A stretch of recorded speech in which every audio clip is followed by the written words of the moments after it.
Oke, selamat datang. Sekarang kita akan masuk ke bab yaitu pembuatan database trigger.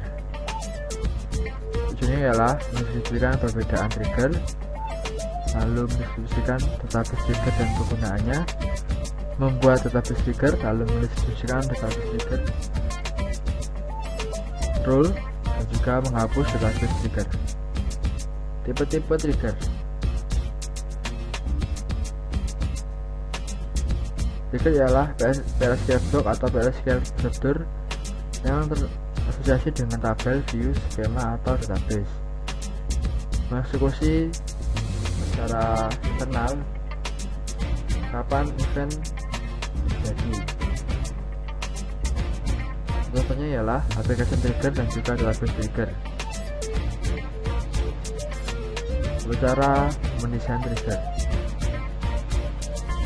Buatlah desain trigger untuk melakukan action yang saling berrelasi, lalu dari pusat dari seluruh operasi.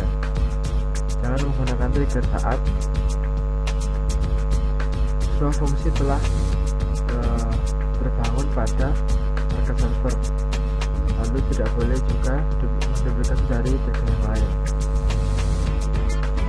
Buat prosedur yang sudah disimpan dan juga panggil dengan menggunakan trigger jika PLSQL prosedurnya terlalu banyak. Terlalu banyak menggunakan trigger dapat menghasilkan suatu kompleksitas. Contoh dari trigger, pembuatan dynamic trigger.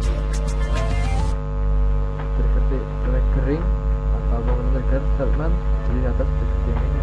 Pertama, tabel for view, lalu triggering event menggunakan statement insert, update, atau delete. Lalu tabel name, insert type, row atau statement, lalu when clause, when, dan juga atau yang bisa PLSQL block. Trigger timing. Timing adalah kapan saatnya trigger diaktifkan, before, after, dan instead of. Triggering user event adalah statement yang dapat digunakan untuk men-trigger atau melakukan trigger, pertama insert, update, dan juga delete. Kedua ada dua, yaitu statement dan juga row. Trigger body ialah berikan PLSQL block atau memanggil prosedur. Ini adalah cara mengaktifkan trigger. Contohnya perintah untuk membuat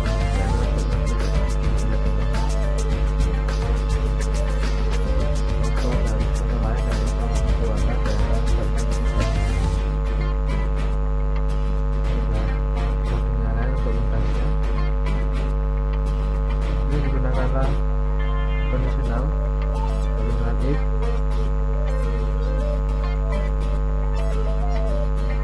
ini adalah tentang untuk pembuatan data row trigger.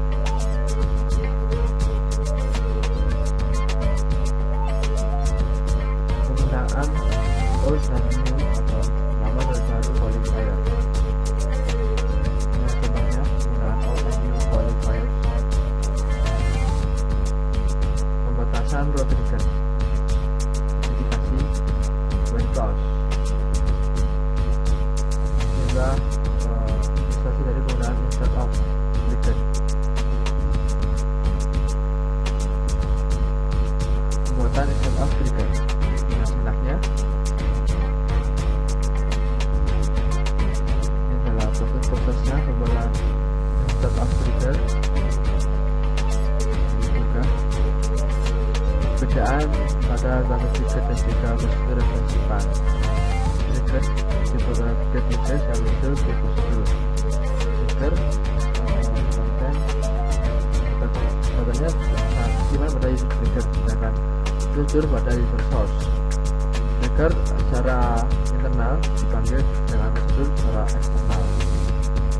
Commit, save file, dan rollback tidak dapat diperbolehkan pada trigger, tetapi prosedur diperbolehkan. Adalah perbedaannya dengan menggunakan ilustrasi gambar. manage sebuah trigger. Kita menggunakan alter. Untuk menghapusnya kita menggunakan drop trigger simpan.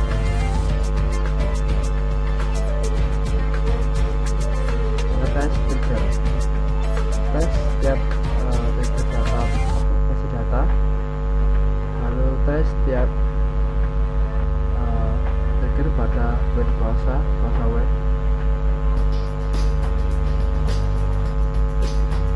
Buat trigger untuk aktif langsung dari basic data abu-abu. Lalu tes efek dari trigger pada trigger lainnya. Lalu juga dari trigger lainnya itu ke trigger yang lain lagi.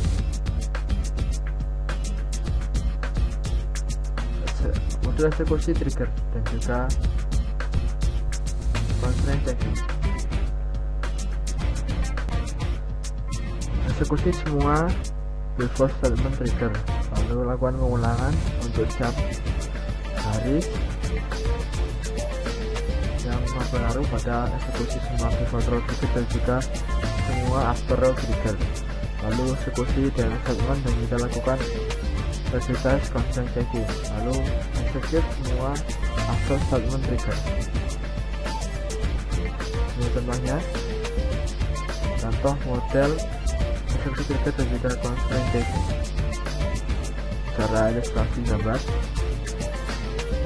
Ini after row dan after statement trigger. Inilah demonstrasi dari Fallback Packet Specification, spesifikasi paket, lalu demonstrasi dari penggunaan audit EMP prosedur. Inilah kesimpulannya. Keseluruhan pada proses kali ini terdapat membuat statement dan juga trigger, dan membuat keuntungan trigger untuk tambahkan pada paragraf database. Ya, sekian itu dari saya, semoga bermanfaat bagi Anda. Terima kasih.